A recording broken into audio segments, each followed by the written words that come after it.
जय गुरु जी, शुक्राना गुरु जी, अनंतम अनंतम शुक्राना। आज हम शिव महापुराण का पंचम उमा संहिता का 25वां अध्याय पढ़ने जा रहे हैं। शिव जी का पार्वती से काल ज्ञान कथन। ओम नमः शिवाय, शिव जी सदा सहाय। ओम नमः शिवाय, गुरु जी सदा सहाय। ओम नमः शिवाय, शिव जी सदा सहाय।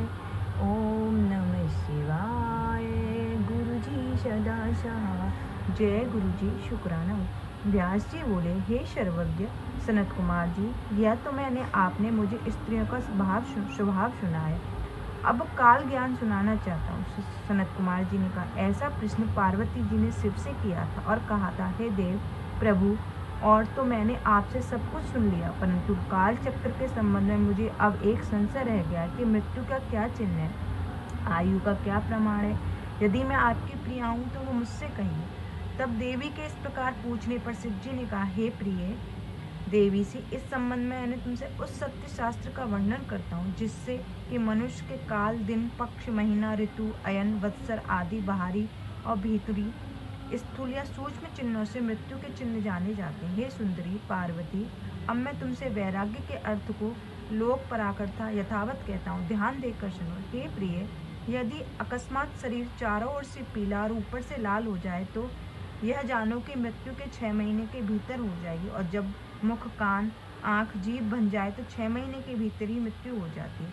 इसी प्रकार सूर्य, चंद्रमा, अग्नि का प्रकाश दिखाई न पड़े, सभी सब वस्तुएं श्याम दिखाई पड़े तो जानो जीवन 6 महीने का है। जिसका बायां हाथ 7 दिन तक फड़कता रहे तो उसका जीवन 1 महीने शेष रहता है। जिसके गात्रों में अन्नमीलन हो और तालु सूख जाता है वह 1 महीना होता है। त्रिदोष अर्थात वात, पित्त, कफ से जिसकी नासिका बहती हो, उस मुख से कंठ सूख जाए तो जानो कि वह 6 महीने में मर जाएगा।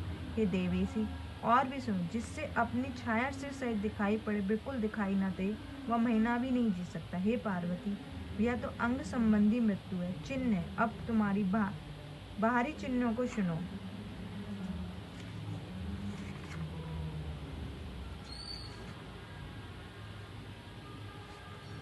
जब चंद्र और सूर्य मंडल किरणहीन दिखाई पड़े, अर्थात तारागण न दिख सके, वह 1 महीना ही जीता है। जब सप्तऋषि और स्वर्ग मार्ग आकाश में जिस न दिखाई पड़े, ऐसे काल बेताओं का 6 महीने का जीवन जानो। जिस मनुष्य को नील मक्खियां नितांत घेर लेती हैं, वह 1 महीना जीवित रहता है। जिसके सिर पर गिद्ध, कौआर, कपोत आकर बैठ जाए, वह 1 महीने में ही मर जाता है। यदि किसी भौरे के सामने रेखा दीख पड़े तो चाहे कृष्ण शुक्ल पक्ष हो, उसी पक्ष में मृत्यु को प्राप्त होता है। जब 5 इंद्रियां एक साथ प्राणी को वहन कर रही हैं तो जानो उसकी साल भर में मृत्यु हो जाएगी,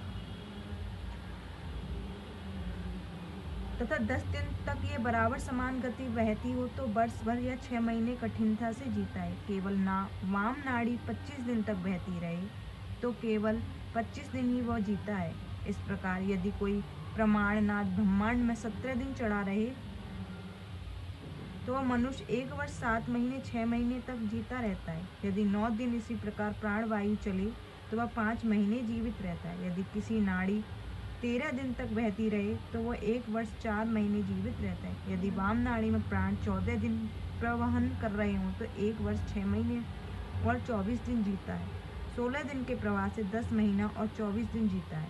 17 दिन के प्रवाह से 9 महीना 18 दिन में मरता है। 18 दिन वाम नाड़ी का प्रवाह हो तो जीवन 8 महीने 12 दिन का होता है। यदि 23 दिन का प्राण बहता हो तो 24 दिन ही जीवन शेष रहता है। हे देवी, इस प्रकार घातक मनुष्य काल चक्र मैंने तुमसे कहा। अब इससे आगे क्या सुनने की इच्छा है।